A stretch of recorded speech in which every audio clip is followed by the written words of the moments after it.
All right, bam, there it is. I'm retired U.S. Army Counterintelligence Special Agent Ken Orrock, and you're watching the Break It Down Show.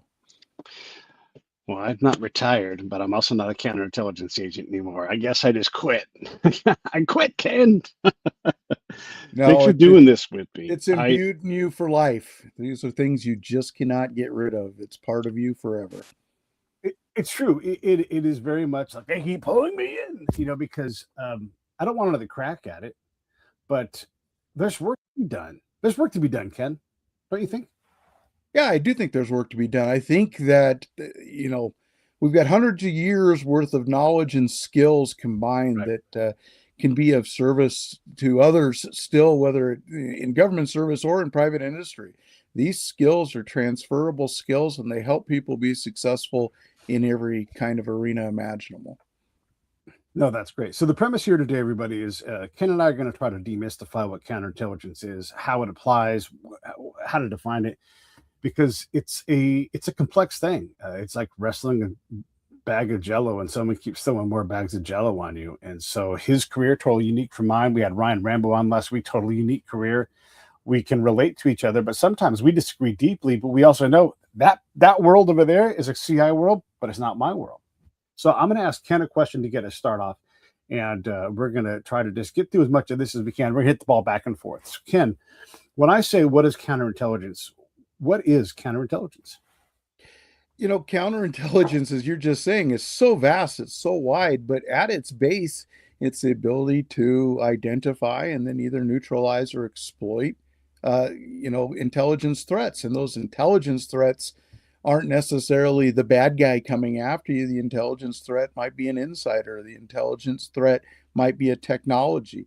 The intelligence threat might be a lack of knowledge of the environment around you that you're operating in.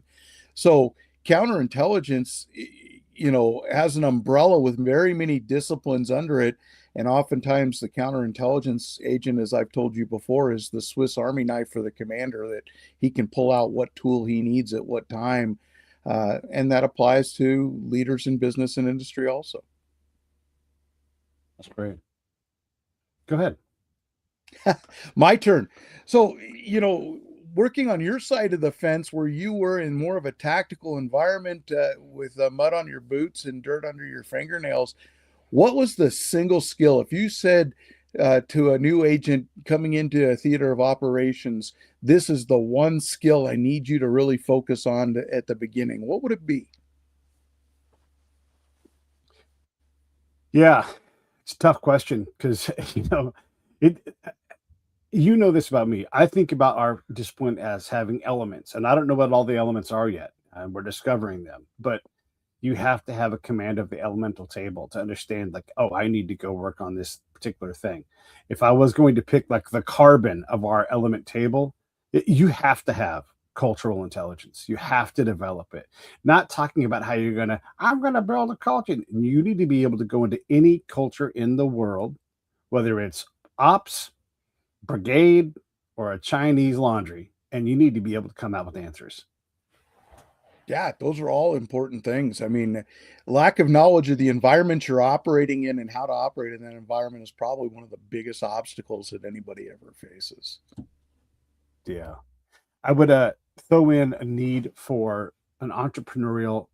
I'm talking field ops now, right? Already we have to add another bag of Jello. I'm talking field operators. You need to be entrepreneurial as fuck. You need to figure out what that means.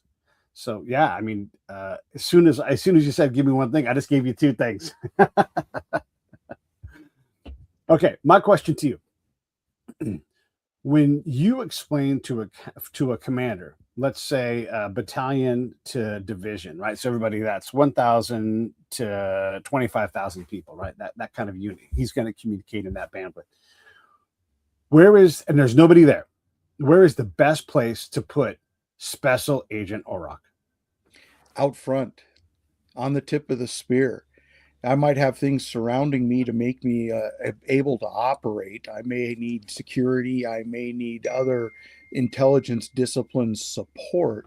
But if you're not on the tip of the spear, you're not effective for that commander. The commander's got analysts. He's got people that can sit back in an ops center or in a command operations environment and analyze that information. But there's got to be a way to get that information to them. And if an agent closes themselves in their office or in their cubicle or in the tactical environment, inside the talk and never comes out, he's never going to be able to provide the information that allows that analysis to occur. So the worst thing in my mind is to have a commander constrain that agent from getting out and using that entrepreneurial spirit to gather the information he needs to be successful, or she needs to be successful. Yeah. It's good. That's good. I like it. Yeah. You talked a little bit about that entrepreneurial spirit, and I think that flows to both sides of Mhm. the equation, whether you're in a tactical, a strategic, or what we all call stratical environment that's sort of one foot in both worlds. Why don't you expand on that for just a minute? And what is that entrepreneurial spirit? What does that look like in a tactical environment, an entrepreneurial counterintelligence agent?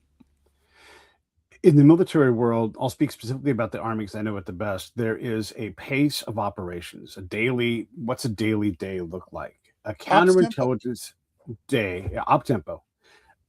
Counterintelligence day should be wildly varied, and there should be more work per day than you can do.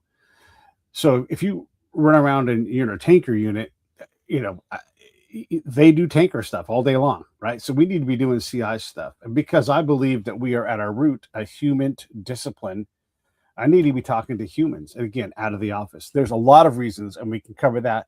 But I'm talking about entrepreneurial. It means I need to be out doing things. I need to be in town. I need to be on the post. I need to be talking to staff. I need to be bouncing all around networking so that people understand what I'm looking for, understand what I do, understand that I'm not a threat.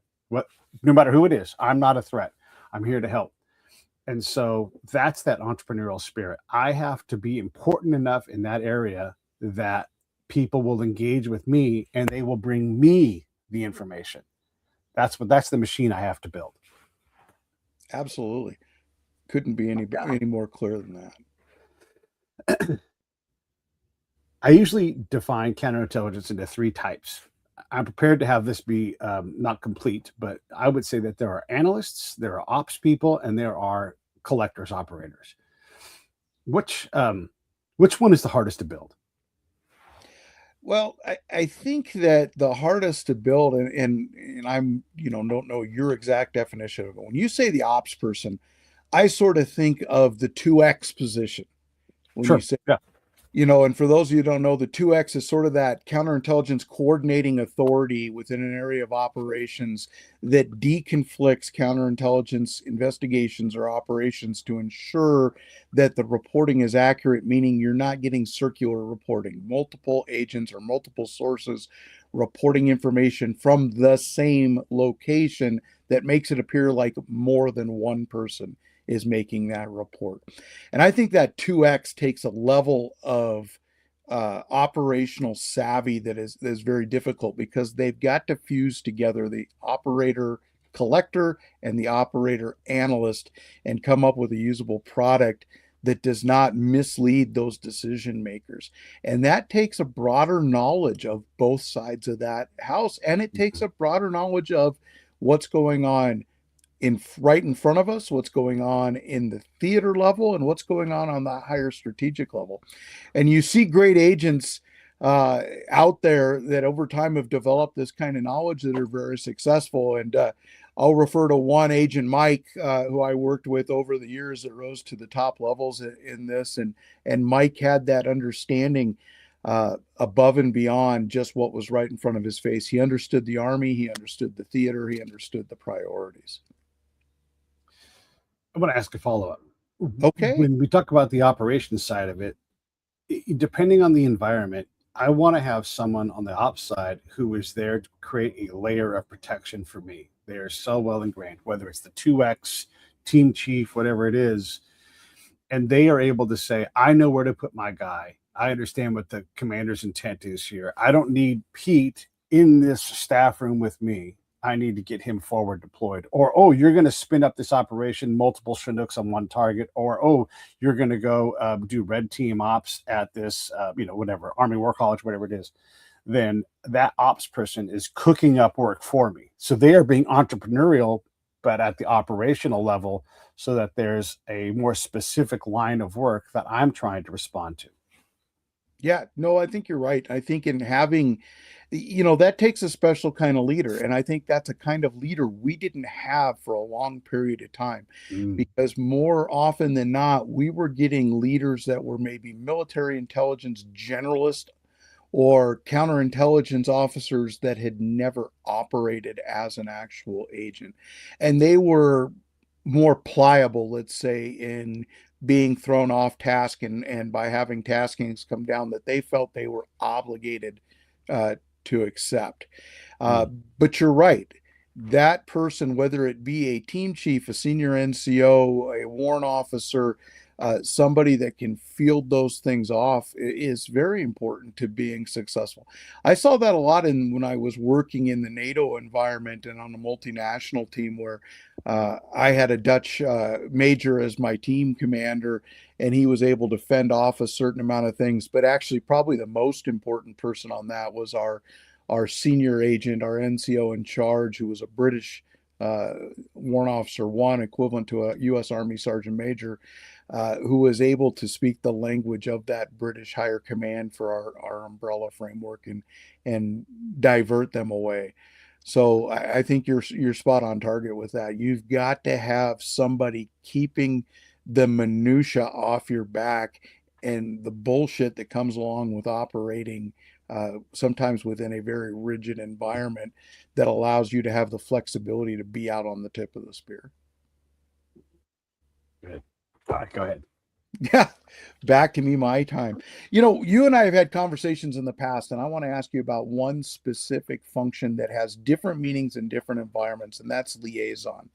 When you hear liaison and you're thinking liaison at the tactical level, what comes to mind when you hear liaison, and where do you put your priority there?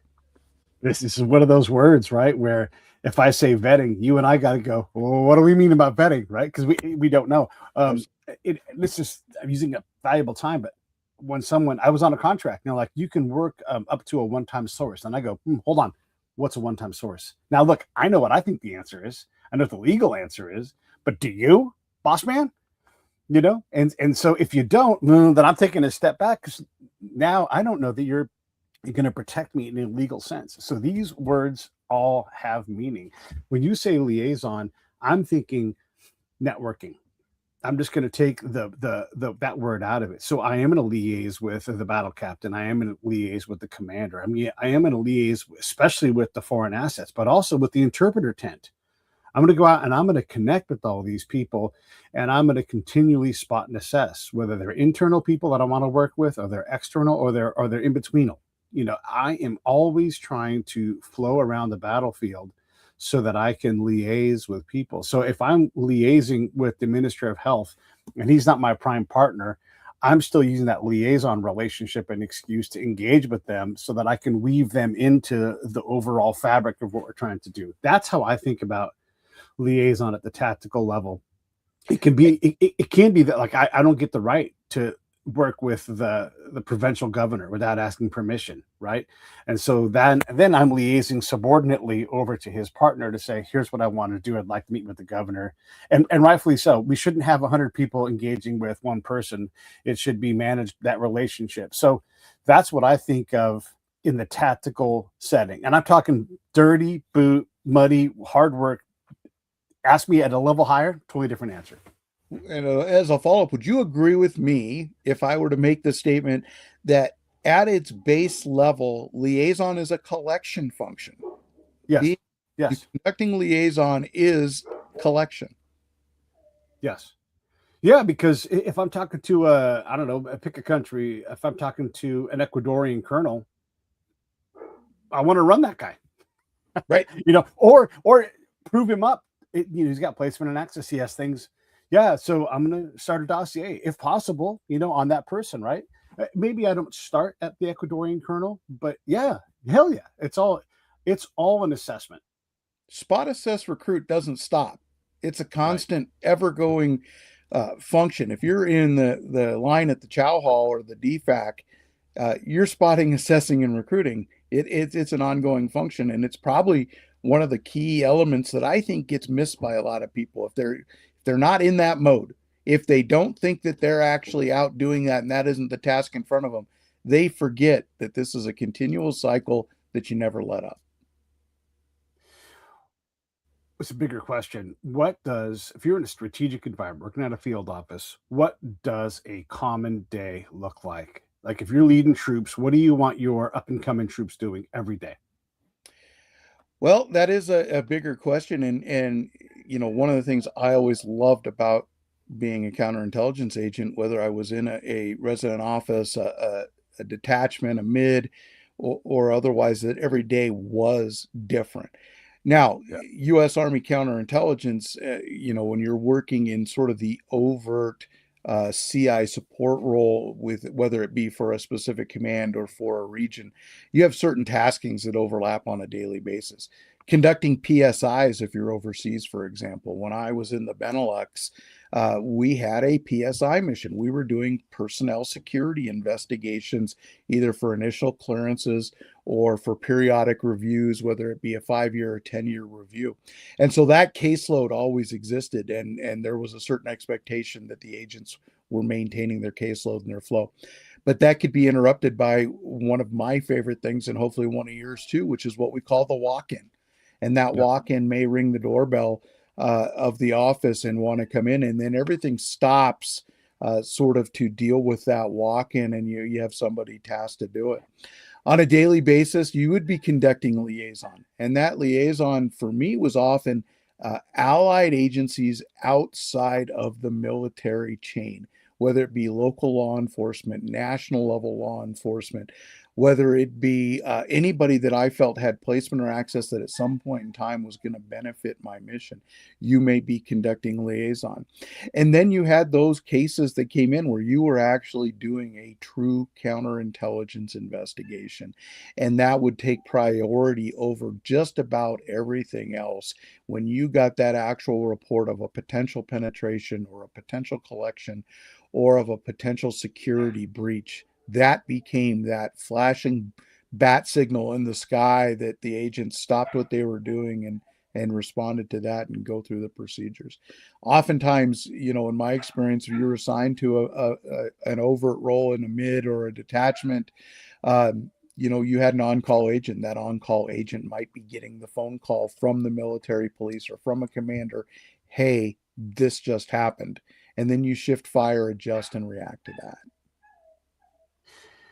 How does, wait, am I asking you a follow up or is it your turn to ask me a question? I think it's your turn to ask me a question. Go ahead. It's Sorry. completely I'm so curious, man. I brought up that one of my favorite things, which I've always said is the bread and butter of overt counterintelligence, which is the walk-in. Give me an example of what you've seen in this tactical environment of a walk-in, and how do you think that differs from a walk-in in a strategic environment? And give us sort of the process you went through with the walk-in.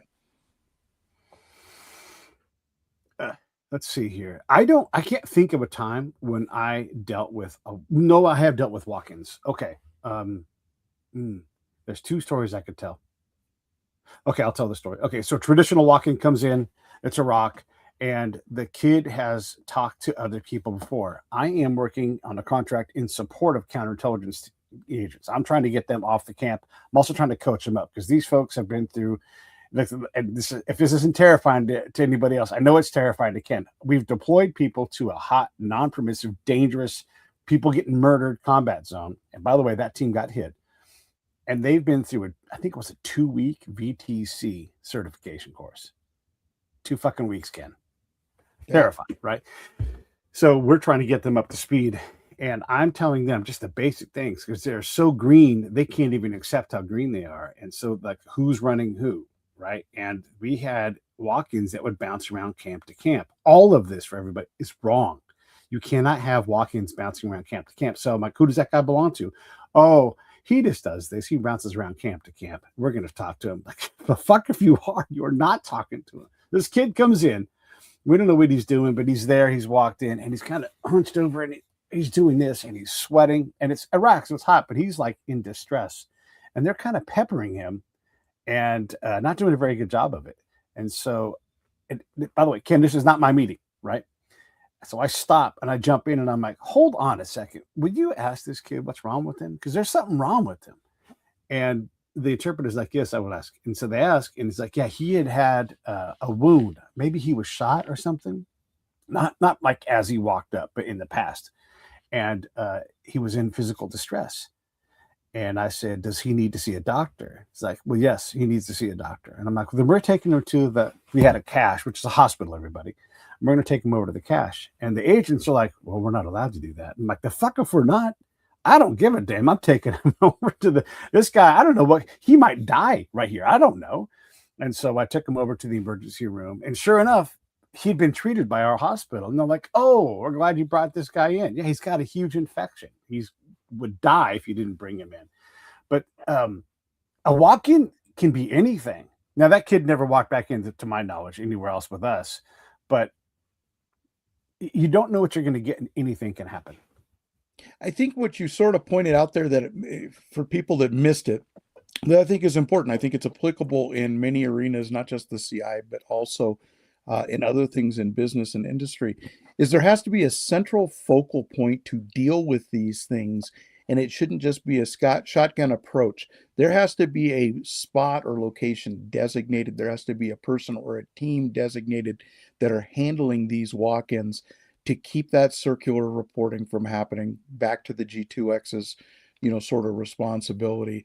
But if you think about it in business, if you're getting information coming in on, let's say, a rival company, a new product that's going to go to field that may be better than your product, or some type of change in the business environment, if you don't have a central place located or designated to handle that information and prepare it for dissemination to the decision makers, then things are going to get missed. Things are going to get lost, or the problem is going to seem more inflated than it really is because it appears to be coming from multiple sources. Yeah, you said a lot there. All right, here's my next question.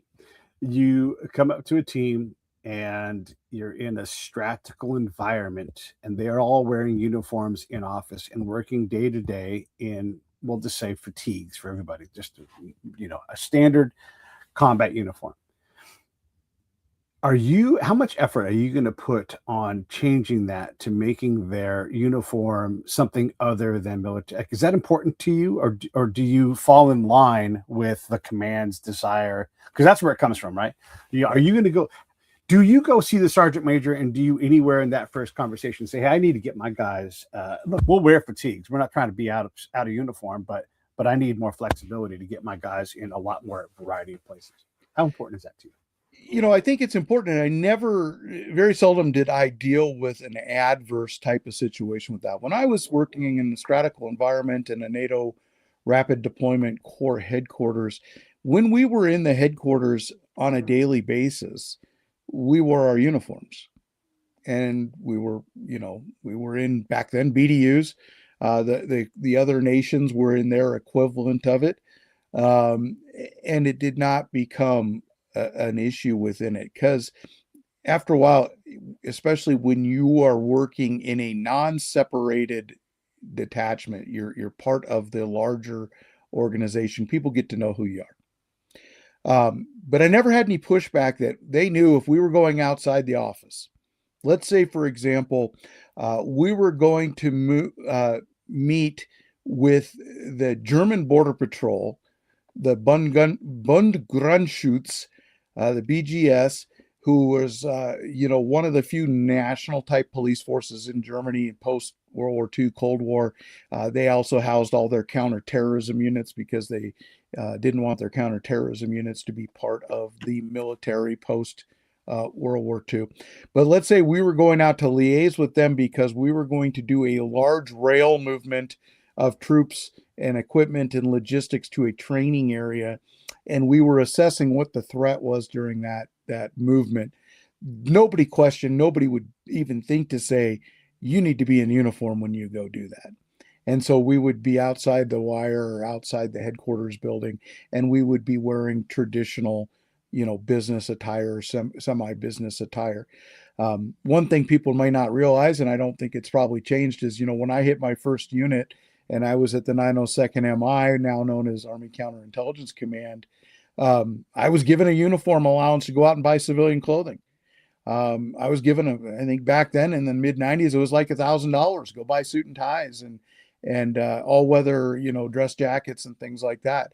So I think the U.S. Army has that expectation that you're going to be equipped to do that. Now, are you going to get pushback? And I know we're going over our minute.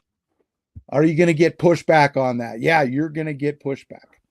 And I'll take another minute to talk about first time I hit Bosnia, and I was going to support the Allied Military Intelligence Battalion. I had to go draw my ammunition. I had my firearm, but I had to go get ammunition from the U.S. Army National Support Element. And I'd gotten to know the first sergeant there pretty well. He knew what I was and what I was about. And he knew when I walked in with BDUs that didn't have any rank on them and didn't have maybe my particular name on the name tag and those. He knew what I was about. No problem. He understood the mission. But it just so happened a newer sergeant major walked in, and that new sergeant major started laying into me about my uniform and how I was appearing. And for some reason, he was fixated on the flag on my shoulder. And this was before the days where you had Velcro flags and you'd put them on. And the particular unit I was assigned to wore our flag in the assaulting position on the opposite arm that everybody else except for the Southern European Airborne Task Force, or CTAF, down in Virginia. And he laid into me on that. And it took me a few minutes in getting that first sergeant to help me convince that sergeant major that, Sergeant Major, this is appropriate and this is proper because this is a counterintelligence special agent and operational requirements require him to be in an altered uniform. Right. Yeah. Yeah. You can spend a lot of time dealing with that, pick a lot of fights, and some of them you have to pick in our field. It's yeah. Is it my question or your question? It's your question. I think it's my question. And I'm going to tag along to the thing about uniforms and to put another layer on this. Yeah. One of the things CI agents are most proud of, and it's sort of you finally made it a part of the team, is what people might see over my right shoulder on a plaque, which is my U.S. Army Counterintelligence badge and credential. Right. And the badge, back up here. The B's and C's have changed. They've changed more recently. They've changed more in the last 10 years than they've changed in the last 70 years. Wow. The change to that. I recently saw the first one, but in the tactical environment, were you carrying your B's and C's? How often did you use your B's and C's?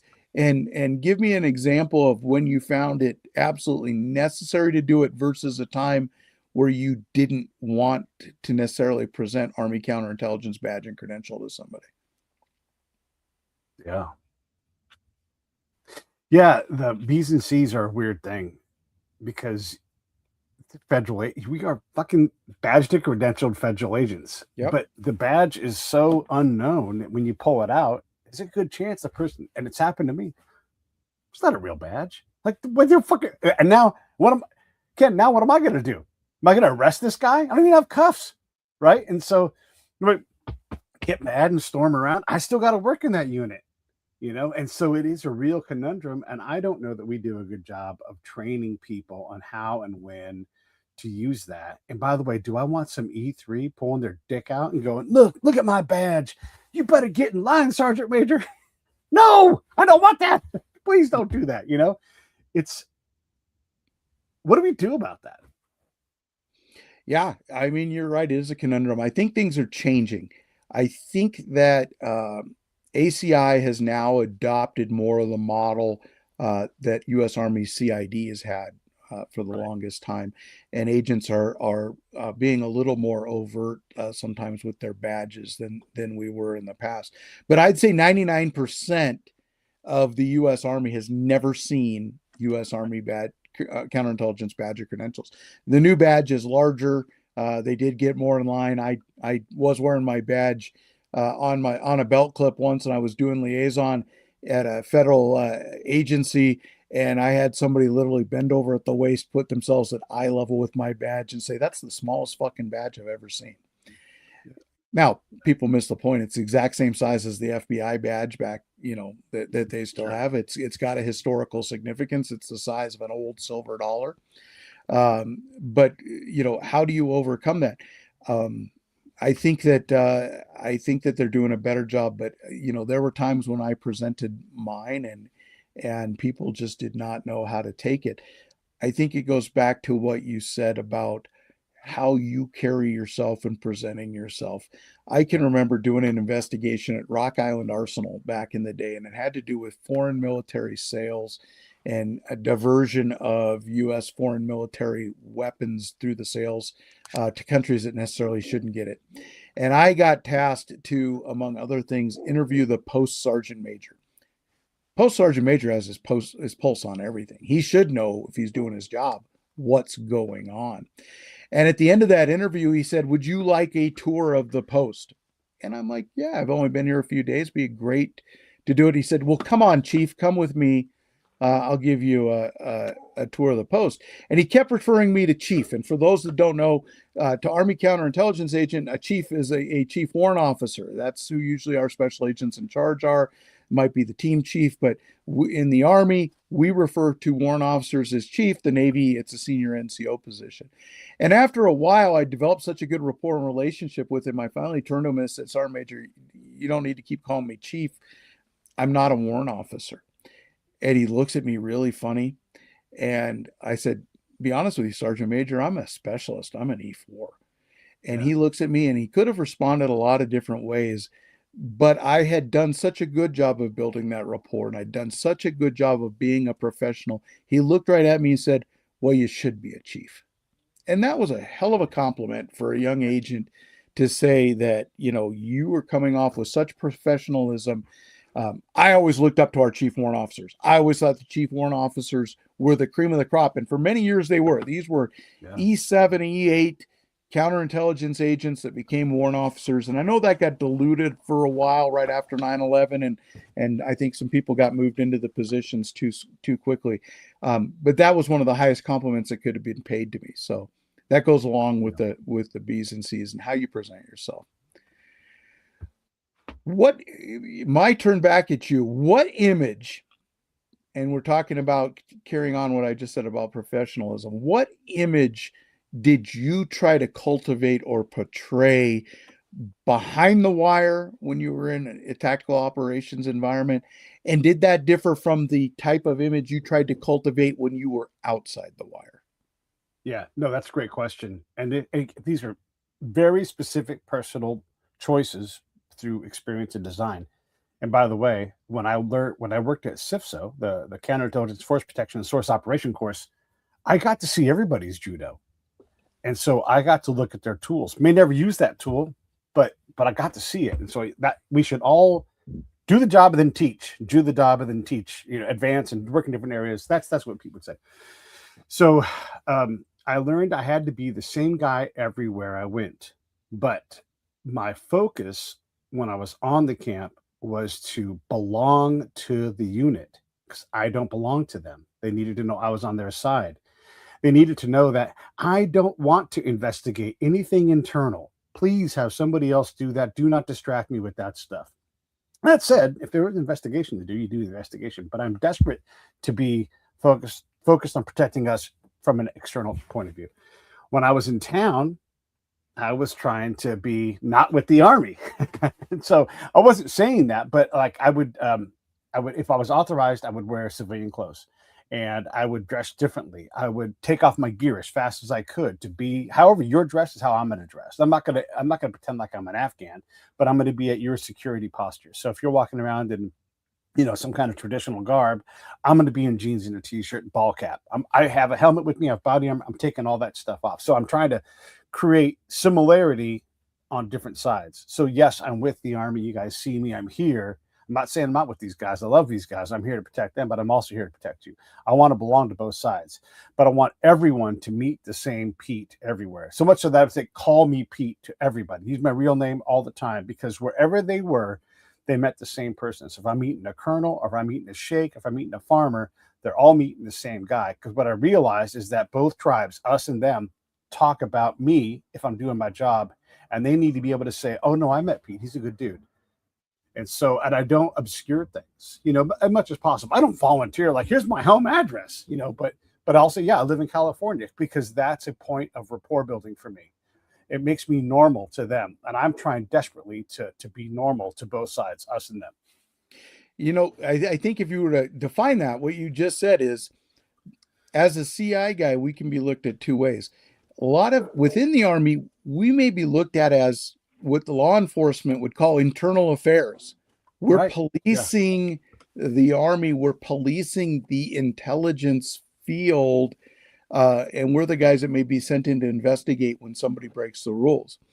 Right. But in a tactical environment, and when you're doing CIFSO, which I think is probably the most important counterintelligence mission there is. And again, for people that don't know, counterintelligence, force protection, source operations. We are going to protect our fellow soldiers by going out and talking to people and getting information that allows the commander to place a posture in place that prevents attacks or prevents anything happening to our people. So that's an external affairs function. So we have an internal affairs hat, and sometimes we want to bury that hat really down deep, like you were saying. And then we have that external affairs, whereas we want to publish that to all those brothers and sisters in greens that I exist. I'm here to protect you. And I think there's a huge difference in between. And it's important to have both of those, in your mind and ready to do. So back to you, your turn. Okay. We are always trying to fit in with the unit that we belong to, and just for anybody watching, you might be in we'll say a field office, resident, some kind of satellite office where you are on a military post, but nobody really has authority over you. You guys are your own mission. So who gets to stand up for you guys with a resident unit? Who is the person who takes the ass chewing? And what kind of person should that be? Because you might have a chief that wants no part of that because they're senior enough to like, "Hey, I work for the boss. I get along," right? They aren't looking to try to necessarily defend the team at all times. Do you get what I'm saying? So who's the first person that should be saying, "I am here to defend my guys"? And I say guys, I mean all agents under that person or in that office. Who's that hard ass going to be who's going to hold the line? But also, look, when I get in trouble, when I step over the line a little bit, they also have to. I need to have who's the person that I'm going to trust, and who's the person that's going to build that trust with the home unit. Yeah, I think we're going to add another layer here that people may not necessarily know about. In my experience, in working in a satellite office that was, several countries and a dozen hours away from my higher headquarters, that next layer that I'm add on is what we call the MICEP, or the Military Intelligence Civilian Accepted Program, the civilian special agent. Oftentimes, they may be in a role of like an operations officer within a detachment, and they're working special projects. But guess what? They're civilians. They're in a position where, although they're almost universally former military, former Army counterintelligence, they may have been senior NCOs, they may have been warrant officers, they may have been commissioned officers, but they're now in a civilian role, and they can't be talked to and treated the same way necessarily that a service member would. If I'm in the Benelux detachment and my commander, my special agent in charge, the SAC, is a warrant officer 2 or a warrant officer 3, they're pretty independent. They're subject matter experts. They are technicians, but they're still outranked by a second lieutenant, even though they may not work for that second lieutenant. But when you have a GS-13 or a GS-12, which is a senior civilian federal government employee that is an agent there, that although they're there to support that SAC, they're there to support someone in the role like me as the ASAC or the non-commissioned officer in charge. They operate under a different set of rules, and they can get away and do things and not put up with things that we have to. So I think that sometimes the greatest position to keep those kinds of problems off your back is having that trusted MICEP who may be more experienced than every other agent in the office, including the SAC, and can guide you, can advise you, and can deflect things from the commands that you're supporting who want to try to exercise some modicum of control over you. That's a great answer. Well, thank you, What do you Pete. got? What do you got? So, you had something unique, and I didn't work with it because this was sort of a post 9/11 and significantly post 9/11 phenomena. And, even though I was, we both were in Bosnia and operated there, but, operating in the sandbox, you worked as a contractor. What's the interplay between a counterintelligence contractor and the counterintelligence government force, let's say the military agents and the MICEPs, what's that interaction look like? And is there application in having an outside contractor coming in and doing this kind of work to private industry also versus having somebody that's organic or internal to a private organization? What a dangerous question. It's so crazy. I thought Danger was your middle name, Pete. It is my middle name. So I will tell you right now, the U.S. government should not do much CI contracting because we can't legally do much of anything. And yet we're the people that are best qualified to do everything. Right. And so I'm going to go liaise with the special operations folks. If they invite me off the camp and it's written into my contract that and it's gray, but were we authorized to carry weapons? But the commander authorizes it. Who's going to back us up? Well, I don't know. And so you're in all this gray area. So you just had to take initiative and be entrepreneurial. And so, yeah, if you don't want to get burned by people doing that, because it's easy to cowboy way beyond what you should be doing, except for it's in a combat environment. And so, if you get straight-laced guys with cowboys, doesn't work well. You get OSI guys mixed with CI guys, doesn't work well. And it's very, very dangerous. And nobody's there to protect anybody. We're just a function. And so sometimes that office, that contracted office, can do essentially nothing. Sit in your desk all day long, produce whatever paperwork you're asked to be, and contribute nothing to the fight. And everybody will be happy. You can go out and do what I did and amplify everything you see, but that puts me on Front Street all of the time. It's crazy. So it's great. I think the best way to do that, and I think it's a valuable tool. It's a valuable, very, very valuable tool. I think the best way to do it is to have there's a thing called term employees in the federal government. It's like when the federal government holds its own contract, so they can say this person's sworn in, they can have a weapon, they can have these authorities.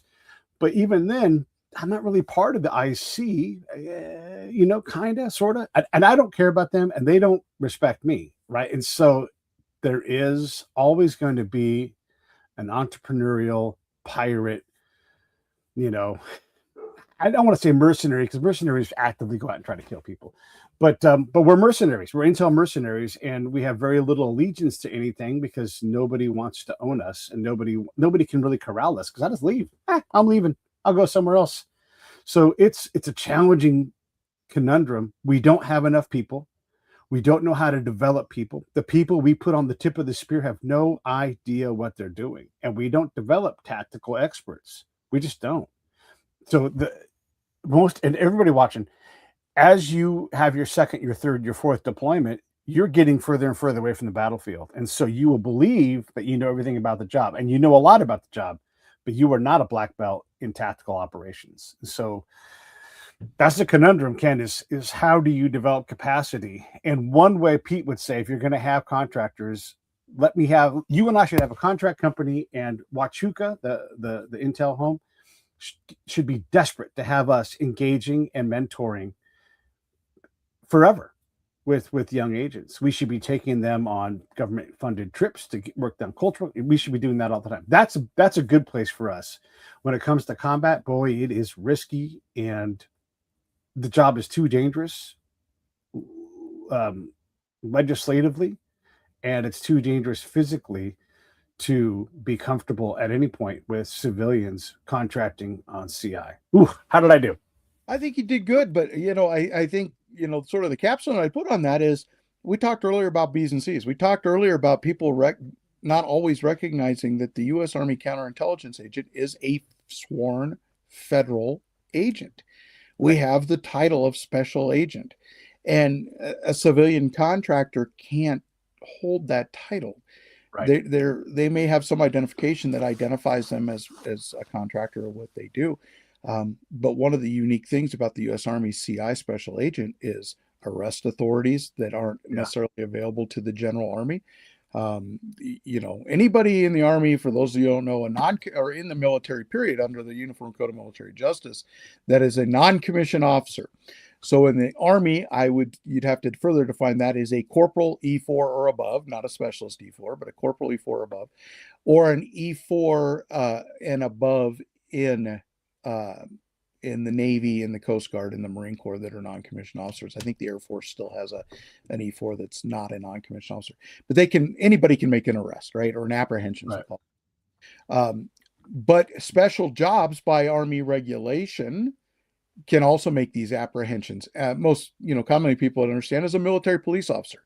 Nobody doubts for a moment that a private first class with an MP brassard on and carrying a gun and a billy club can make an apprehension, can take a service member or somebody into custody.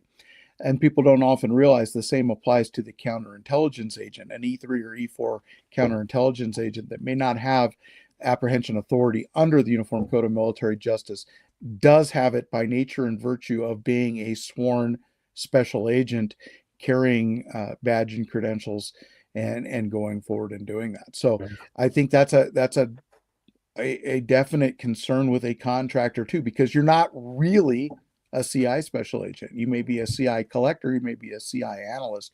You may have the subject matter expertise that is completely missing within that active duty unit just by the nature of your experiences, your number of deployments, the schools you've attended. But you're hamstrung because you're a contractor. Yeah. When Rob Reiner passed this week, everybody knows, he directed a wonderful movie called A Few Good Men. And one of the coolest lines in counterintelligence history was spoken in that movie. Kevin Bacon said, "Colonel Jessup, he's a CI agent. He's a counterintelligence agent. He's gone, man." Is that real? Could you disappear? Were you taught that by the Army?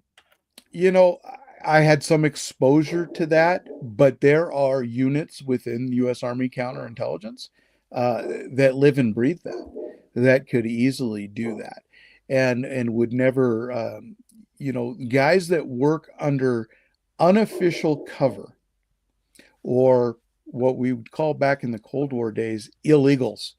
They're illegal agents. They're not working under some form of diplomatic cover or overt as part of the Army. Those guys master those skills, and within the Army, just like within, people probably look more to the CIA for that kind of stuff, but it exists in the Army, and I'm sure in the other services too. There are teams that do unofficial cover work, that produce false documents, that are able to obtain, I won't say always false IDs, because sometimes they're actual IDs from an actual government agency, but they're under a fictitious name. But they're indecipherable from an actual one. So that does exist. During the Cold War, it was very prevalent. I have no reason to doubt that it still does not occur and happen today. But I was never really working into that covert side of counterintelligence. I know people that have.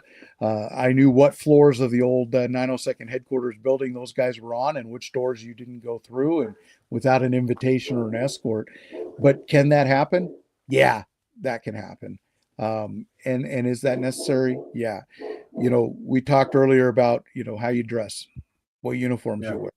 I know agents that used to carry little boxes in their pockets with different rank insignias in them, or different things. Nowadays, I guess they'd have different Velcro patches they could put on. Yeah. We had pin-on ranks and pin-on badges.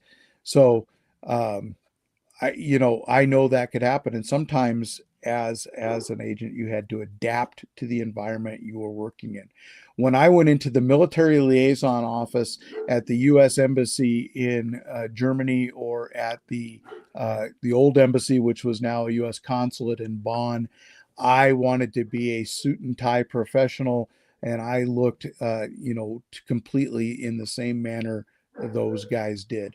Whereas if I was going to a Dutch police station on a casual liaison call, I might be wearing, khakis and a polo shirt. And so, in that same manner, adapting to your environment and being the person that is the most comfortable person in the room every time.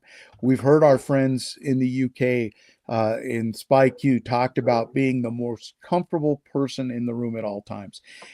A absolute baseline important skill that applies not only to counterintelligence but to business and industry. If you're going to be successful, whether it's IBM or Apple or Amazon or anything in between, if you can walk into a room, into any meeting, and be the most comfortable person in that room, you're probably going to have the biggest opportunity for success. But that requires preparation. That requires knowing that environment. And back to what you said at the very beginning, cultural intelligence to understand what it is. I would not dress the same going into a meeting at Amazon where their dress and culture is extremely casual, where some of the most senior people within the organization, guys that are making $500,000 a year or more, which is above their base salary, but includes all their bonuses and everything else. And they're wearing jeans and a t-shirt in this 2-pizza meeting, as Amazon would call it, because you don't want to have meetings bigger than you can feed with the people with 2 pizzas. I would be dressed totally different in that environment than I would be walking into, let's say, IBM and having a sport coat and a tie and that professional level and be prepared. Cultural intelligence. Know who you're dealing with, know the environment you're going to be operating in, whether it's in a tactical environment, a strategic environment, or in a business environment is the key. Love it. Yeah. All right, hit me. What do you got? Man, it's hard to bounce right back with this stuff, because for those of you watching, realize this is not scripted. We don't have a list. No, this is in front of us. Pete hit me up with this idea about an hour ago, and how to ping pong back and forth and what to do it. So let's say you've got a young agent and he's getting ready to get out. He's moving on to something else. He wants to work in business. And let's say he wants to do any of the plethora of CI skills that can be applied to business, whether that is cybersecurity, IT security, or whether that be simply becoming some type of security manager and identifying threats and vulnerabilities. What would be the biggest advice you would give them in how they would first translate those skills from the Army to business and industry? Boy, I don't know. I don't know. Because as you describe those jobs, I'm like, ick. I wouldn't want to do that. No. I look at, no offense to any of those jobs, but we need those people to handle that stuff. But because we've got brothers and sisters that are making significant 6-figure salaries by translating that cybersecurity, that offensive electronics knowledge and cyber IT stuff that have come out of the CI field and are doing that. So we don't want to make fun of it. We can't downplay it, but no. Like you and me, we like to be talking to people. But yeah. So I want them to understand the entrepreneurial thing. Like, why don't you approach universities and say, let me go around your PhD programs, get to know the people there, and just report back on who is maybe stealing stuff. All this. Let's just stick with the sciences, right? And do that. Build something that there's not enough and there never will be enough counterintelligence capacity in America. China will always have more capacities, have more people. And so where do you think the biggest threat is? Can I get myself hired to run around DC? Can I work for Congress as a contractor, single source, like no one else does this? And I'll go and I'll sniff out where there's approach. I don't know, maybe, right? But that's what I would want them to do, is think bigger and find a place where you can use your interpersonal skills that nobody else can do. And again, God bless, like all the other jobs you talked about before, vital, right? But the guy that I'm building, the guy that I'm advising, I'm going to you can talk to people. You can go out and determine who's being approached. How do you deal when you're approached? Who do you know? All that kind of. I would love to see that kind of a gig where they built their own thing or found an organization that did that, or just train people on CQ, cultural intelligence. Go build that and just teach people how to operate in any cultural environment in the world. That's what I would do. No, I think you're absolutely right with that, and I think that um, you know, again, it goes back to cultural intelligence, knowing the environment you're operating in, Yeah. and taking care of those types of situations. So Yeah. hit me. If you had the boss man's ear, Donald Trump's like, man, I saw these two guys, these counterintelligence guys, and they said they knew all this stuff. I don't know the first damn thing about counterintelligence. He sits you down. What do you want him to do? How do you change his opinion about how we do counterintelligence? Well, I think What do you mean? you're putting that up at the highest level. You're putting it up to POTUS, and sitting across from POTUS and doing it. But it's no different from me sitting across from that company commander. It really isn't. Yeah. What can I do for you? How can I be a full force multiplier that allows you to be successful in carrying out the mission or the tasking that's in front of you? So, what do you tell POTUS? What do you tell that commander?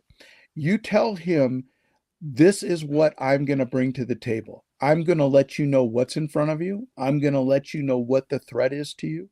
I'm going to let you know some ideas or options of what you can do to counter that threat. And then I'm going to carry out and continue to monitor that to see if those risk management techniques or those remedies that you put in place are going to be successful. Because me taking to the commander, this is the threat in front of you, is not sufficient, because that threat is ever evolving, that threat is ever changing, and the mitigation factors you put in place can be adapted to. As you said, and you brought up our Chinese adversaries, and I'll straight out call them adversaries. I think they're the biggest intelligence threat to the United States, and I think anybody that denies that for the last 20 years, including former presidents of the United States, who wanted to deny that they were the biggest threat, were either naive or trying to deceive people. So that threat is going to evolve. They're going to come up with a way to counter your countermeasure. And I'm going to be the guy that can come back to you and say, great, you put these mitigation actions in place that mitigated that threat. The threat has now evolved to X, Y, or Z, and we need to come up with a new preventative countermeasure to do that. Same with business and industry.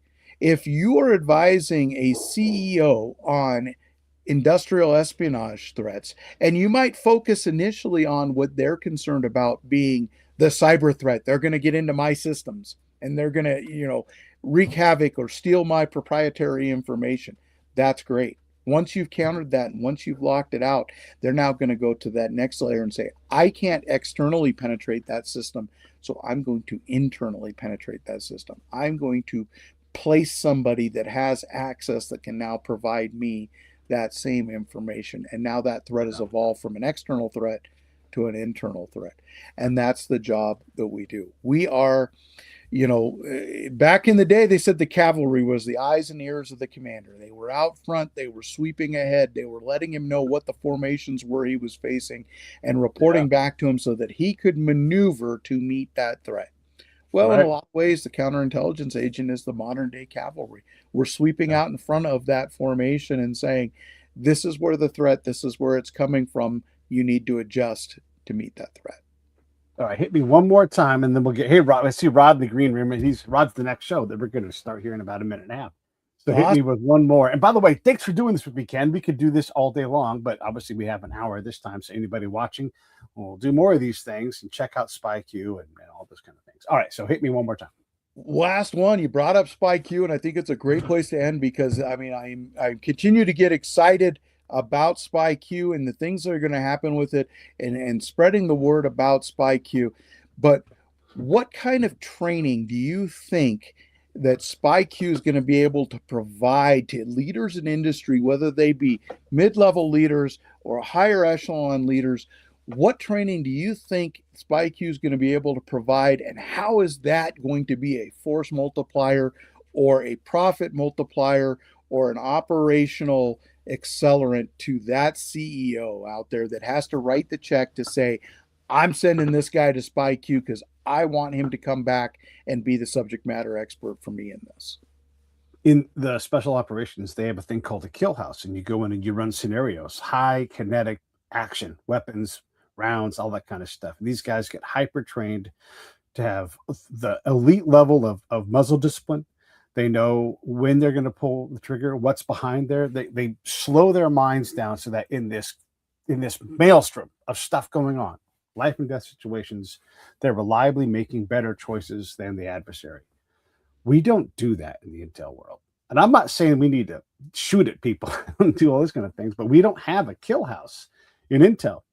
We have some schools, maybe you get to go, but they don't have the capacity to run people through. So what I would say is if you are trying to improve your inside salespeople, your salespeople, whatever, your leaders and everything, you have them come through SpyQ. And what I would want to build is something that gets their heart pumping. You want to be the most comfortable person in the room, you have to at least act like it. And to do that, you have to know how to deal with that adrenaline shot that comes in. You're going to go pitch this giant client. Well, how do you get calmed down? You run through this training that I want to run people through. I want you jacked up on adrenaline. I want you excited. I want you exhausted. And now you got to go perform and just sit there and be calm. And every single word that person says, you're remembering, if at all possible. You know what the next question is going to be. You know how to hold that question for 2 questions, because the question you want to ask, you can't ask it. It's like a chess match. And I want you to be pushed as hard as we can push you so that you can learn how to do these things. Obviously, without the stakes of war, but we can replicate that. How did I do? How's that? I think you did great. And I think, we're going to end on 2 Army adages here, and they both go directly to what you just said and what SpyQ is going to provide to industry, is that it's better to bleed in training than it is to bleed in combat. Yeah. And the second adage is you train like you fight. Yeah. And we don't see that in private industry to the same level. We need to make mistakes in training. We need to have the opportunity to make the mistakes, because without the mistakes, you're not going to learn from it. We learn from adversity. We learn from pain. We don't learn from the attaboy. And the second thing is that we have to do it in a realistic manner. You have to go up against an adversary, whether that be a sales adversary and someone you're having to make the hard pitch to, or a business adversary that you've got to sway over to your point of view. And if you just get somebody that's being the nicest person in the world and going along with you, then when you reap that real world situation, you're not prepared to deal with the blows as they come and let them deflect and roll with them and still accomplish your mission. So SpyQ is going to teach industry to train as you fight, and it's going to teach you it's better to bleed in training than it is to bleed in combat. I love it. Everybody, counterintelligence is dope. You guys got to figure out what you want to do in life. It's one of the coolest things to do. SpyQ for sure. Check that out. Ken, thank you. Anything closing before I wrap us up? Otherwise, we've got Rod in the green room and I got to pop him in. I'll be right back, everybody, with another show. Ken, anything to close? No, it's been great again, Pete. This was a good last minute kind of thing. And it's nice to be able to play ping pong with somebody that can hit the ball back right at you. So appreciate you as always. Wish everybody out there a Merry Christmas and a Happy New Year if we don't get the opportunity to speak to them before then. And remember the reason for the season. All right, I'll be right back, everybody, with Rod in a couple minutes. Ken,